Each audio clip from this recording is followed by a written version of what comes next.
നമസ്കാരം. മലയാളികളുടെ പ്രിയങ്കരനാണ് ദിലീപ്. ഒരു കാലത്ത് കുടുംബ പ്രേക്ഷകർക്ക് പ്രിയങ്കരനായിരുന്നു അദ്ദേഹം. എന്നാൽ ഇക്കഴിഞ്ഞ വർഷങ്ങളിൽ നടന്ന കാര്യമായ ഹിറ്റുകളൊന്നും സിനിമയിലില്ല. കൊച്ചിയിൽ നടി ആക്രമിക്കപ്പെട്ട കേസിൽ ദിലീപിന്റെ പേരും ഉയർന്നു വന്നതിന് പിന്നാലെയാണ് നല്ലൊരു ശതമാനം പേരും ദിലീപിനെതിരെ തിരിഞ്ഞത്.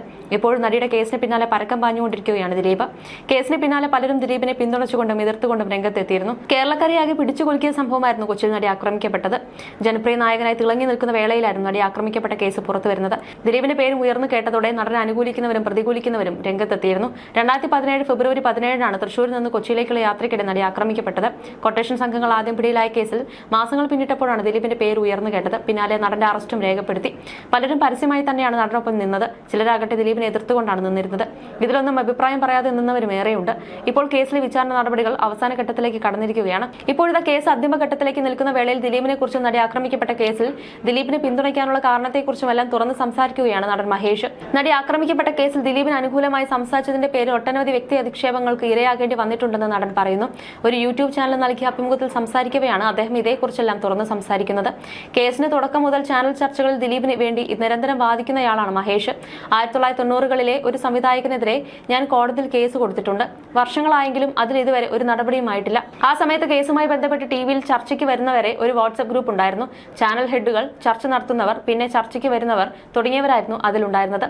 ആ ഗ്രൂപ്പിലാണ് ഇദ്ദേഹം എനിക്കെതിരെ വളരെ മോശമായ പ്രസ്താവന നടത്തിയത്.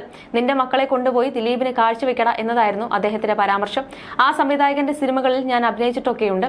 ചാനൽ ചർച്ചകളിൽ ഇരുന്നും ഇദ്ദേഹം അപമാനിക്കുന്ന രീതിയിൽ സംസാരിച്ചു. എന്നെ മാത്രമല്ല പലരോടും അയാൾ ആ രീതിയിൽ പരാമർശിച്ചിട്ടുണ്ട്. എനിക്ക് 2 പെൺമക്കളാണ്. എന്റെ ഭാര്യ, അമ്മ, സഹോദരന്മാർ. സ്ത്രീത്വത്തെ വളരെയധികം ബഹുമാനിക്കുന്ന വ്യക്തിയാണ്. എന്നെക്കുറിച്ചാണ് അദ്ദേഹം വളരെ നീചമായി സംസാരിച്ചത്. അതിജീവിതയായി നടിക്കുണ്ടായ അവസ്ഥയെ ഞാൻ അങ്ങേയറ്റം സങ്കടത്തോടെയാണ് കാണുന്നത്. ആരിതിന് പിന്നിൽ പ്രവർത്തിച്ചു എന്നുള്ള ഇടത്താണ് എനിക്ക് വ്യത്യസ്ത അഭിപ്രായമുള്ളത്. പലരും പലതും കണ്ടിട്ട് തന്നെയാണ് ഗൂഢാലോചന നടത്തിയത്. അതിലൊരാൾ ഒരു സിനിമ തന്നെ ചെയ്തിട്ട് ഈ ഏരിയയിലെ ഇല്ലാതായിപ്പോയി. അങ്ങനെയുള്ള നിരവധി സംഭവങ്ങളുണ്ട്.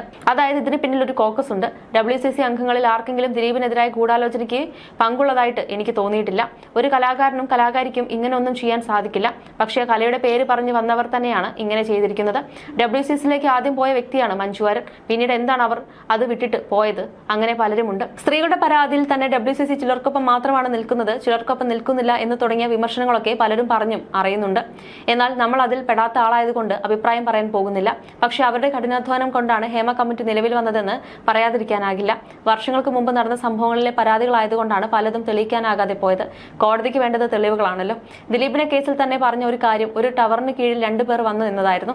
എന്ന് വെച്ച് ഗൂഢാലോചന എങ്ങനെ തെളിയിക്കും? നിഷ്പ്രയാസം തെളിയിക്കാൻ സാധിക്കും എന്ന് ചുമ്മാ പറഞ്ഞിട്ട് കാര്യമില്ല. ആ സമയത്ത് എന്തൊരു മേളമായിരുന്നു. എന്നിട്ടും എന്താണ് ഇപ്പോഴും ഇങ്ങനെ നീണ്ടുപോകുന്നത്? കോടതി എടുക്കുന്ന സമയത്തെ ഞാൻ മനസ്സിലാക്കുന്നു. അതിനെല്ലാ ബഹുമാനത്തോടെയും കാണുന്നു. കോടതിക്ക് വേണ്ടത് തെളിവുകളാണ്. വാളെടുത്തവരെല്ലാം വെളിച്ചപ്പാട് എന്ന് പറഞ്ഞ പോലെ പലരും ചറപറാന്ന് ആരോപണം ഉന്നയിച്ചു തുടങ്ങിയില്ലേ? ആലുവയിലുള്ള ഒരു സ്ത്രീ, ഇനി ആരുടെ പേരാണ് പറയാനുള്ളത്? അവസരങ്ങൾ കിട്ടിയില്ലെങ്കിൽ അവരൊരു പണി കൊടുക്കാം എന്ന് പറഞ്ഞ് ഇറങ്ങിയിട്ട് കാര്യമുണ്ടോ എന്ന് മഹേഷ് ചോദിക്കുന്നു. ദിലീപിനെ എനിക്ക് അധികം അറിയില്ല. ദിലീപിന്റെ സിനിമകളിൽ പോലും എന്നെ വിളിക്കാറില്ലല്ലോ. വേറൊന്നും കൊണ്ടല്ല, അദ്ദേഹത്തെ എനിക്ക് അത്രയേ പരിചയമുള്ളൂ. ചക്കരമുത്തിൽ ഞാനും അദ്ദേഹവും തമ്മിൽ കോമ്പിനേഷൻ ഒന്നുമില്ല. താൻ ഈ കേസിൽ ദിലീപിന് അനുകൂലമായി നിലപാടെടുക്കാൻ കാരണമുണ്ടെന്നും മഹേഷ് പറയുന്നുണ്ട്. ജനങ്ങൾക്ക് ഇഷ്ടമുള്ള നടൻ കുറ്റം ചെയ്തിട്ടുണ്ടെങ്കിൽ കുഴപ്പമില്ല. ഇല്ലെങ്കിൽ ആ മനുഷ്യൻ ജയിലിൽ കിടക്കേണ്ടത് 20 വർഷമാണ്. സ്വയം കരിയറിൽ കയറി വന്ന വ്യക്തിയാണ്. അങ്ങനെ ഒരാൾക്ക് ഇനി കാരാഗൃഹ ജീവിതമാണോ എന്ന് ആലോചിച്ചു. ഞാൻ നോക്കിയപ്പോൾ അദ്ദേഹം ബുദ്ധിയില്ലാത്ത മനുഷ്യനൊന്നുമല്ല. സിനിമ നിർമ്മിക്കാൻ സാമ്പത്തികമുള്ളവരുണ്ടായിട്ടും എന്തുകൊണ്ട് ദിലീപ് 2020 എടുത്തു? അവിടെ അവന്റെ ബിസിനസ് ബുദ്ധിയുണ്ട്. ദിലീപ് പല സിനിമകളും ത്യജിച്ചാണ് ആ സിനിമ ചെയ്തത്. പക്ഷേ അതിൽ പ്രധാന വേഷമുണ്ട്. ദിലീപ് തന്റെ സിനിമകളുടെ മാർക്കറ്റിംഗ് ബുദ്ധിപരമായി നടത്തി. അങ്ങനെയൊക്കെ ചെയ്യുന്ന ആൾ അത്ര വിഡ്ഢിയൊന്നുമല്ലല്ലോ. അദ്ദേഹത്തിന് അന്നത്തെ സാമ്പത്തികാവസ്ഥ വെച്ച് ഈ ഒരു ക്രൈം ചെയ്യണമെങ്കിൽ ഇവിടെ നിന്ന് ആരെയും വിളിക്കേണ്ട കാര്യമില്ല. എന്തിന് പൾസർ സുനി?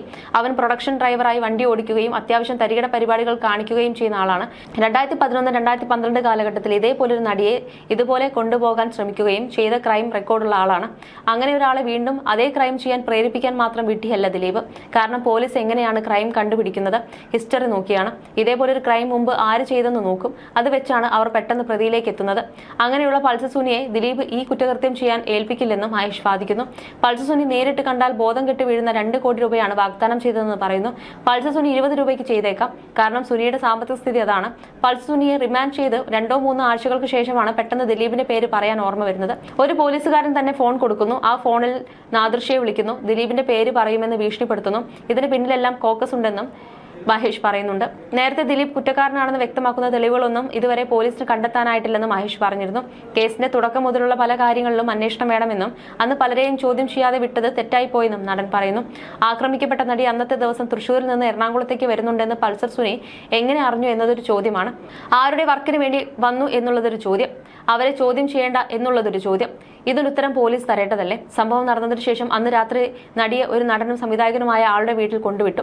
അവിടെ ചോദ്യം ചെയ്യാൻ പോയ പോലീസിന് എന്തുകൊണ്ട് കാത്തു നിൽക്കേണ്ടി വന്നു? എന്തുകൊണ്ട് ചോദ്യം ചെയ്യൽ പിറ്റേ ദിവസം രാവിലേക്ക് മാറ്റിവെക്കേണ്ടി വന്നു? മെഡിക്കലിന് കൊണ്ടുപോയത് പിറ്റേ ദിവസമാണ്. എന്തുകൊണ്ടാണ് ഡിലേ വന്നതെന്ന് അന്വേഷിക്കണം. തനിക്ക് കാര്യങ്ങൾ തുറന്നു പറയുന്നതിന് പരിമിതിയുണ്ട്. താൻ നടിക്കെതിരെ ആണെന്ന് എല്ലാവരും പറയുന്നു. താൻ ഇതുവരെ നടിക്കെതിരെ ഒന്നും പറഞ്ഞിട്ടില്ല. ദിലീപ് തെറ്റ് ചെയ്തില്ല എന്ന് പറയുന്നത് കൊണ്ട് ഞാൻ എങ്ങനെയാണ് നടിക്കെതിരെ പാവുന്നത്? റൂട്ട് മുതലുള്ള കാര്യങ്ങൾ അന്വേഷിച്ചാൽ അന്ന് പലരെയും ചോദ്യം ചെയ്യാതെ വിട്ടത് തെറ്റായി പോയെന്ന് പോലീസിന് മനസ്സിലാകും. ദിലീപിനെ കുടുക്കാൻ വേണ്ടി പോലീസ് ശ്രമിക്കുകയാണ്. ഇത് പോലീസിന്റെ അഭിമാന പ്രശ്നമായി മാറിയിരിക്കുകയാണ്. കോടതിയെയും സമ്മർദ്ദത്തിലാക്കുകയാണ്. കേസിൽ കുറ്റപത്രം കോടതിയിൽ സമർപ്പിക്കുന്നതിന് മുൻപ് തന്നെ അത് മാധ്യമങ്ങളിൽ വന്നു. അതിലാരാണ് തെറ്റുകാരൻ? സാമ്പത്തികമായി മൂക്കുകുത്തിയ ഒരു പ്രധാനപ്പെട്ട ചാനൽ വഴിയാണ് കഴിഞ്ഞ 5-6 മാസമായി തുടർച്ചയായി ചർച്ച ചെയ്തുകൊണ്ടിരിക്കുന്നത്. ആ ചാനലിൽ എങ്ങനെയാണ് ഓരോരോ കാര്യങ്ങൾ ലഭിക്കുന്നത്? നാഥനില്ലാ കളരി പോലെ കുറച്ച് പേരുടെ താല്പര്യങ്ങൾക്ക് വേണ്ടി അവർ കളിക്കുന്ന കളിയാണിത്. ഈ സർക്കാരിന്റെ ഭാഗമായിട്ടിരുന്നപ്പോഴാണ് ദിലീപ് നിരപരാധിയാണ് എന്ന് സെൻകുമാർ പറയുന്നത്. ബൈജു പൗലോസ് കൊടുത്തതല്ലാതെ എന്താണ് അധികമായി ADGPക്ക് കോടതിയിൽ കൊടുക്കാൻ സാധിച്ചിട്ടുള്ളത്? ഒന്നുമില്ല. ഇത്രയും നാളെടുത്തിട്ടും എന്തുകൊണ്ടാണ് കേസ് തെളിയിക്കാൻ പറ്റാത്തത്? ഇതിനൊരു പരിധിയില്ലേ? കുറ്റം തെളിഞ്ഞാൽ ശിക്ഷിക്കപ്പെടുക തന്നെ വേണം. എന്നാൽ ഇതുവരെ കിട്ടിയ തെളിവുകളൊന്നും ദിലീപോ ഒപ്പമുള്ളവരോ കുറ്റക്കാരാണെന്ന് പറയാവുന്നതല്ലെന്നും മഹേഷ് പറഞ്ഞിരുന്നു.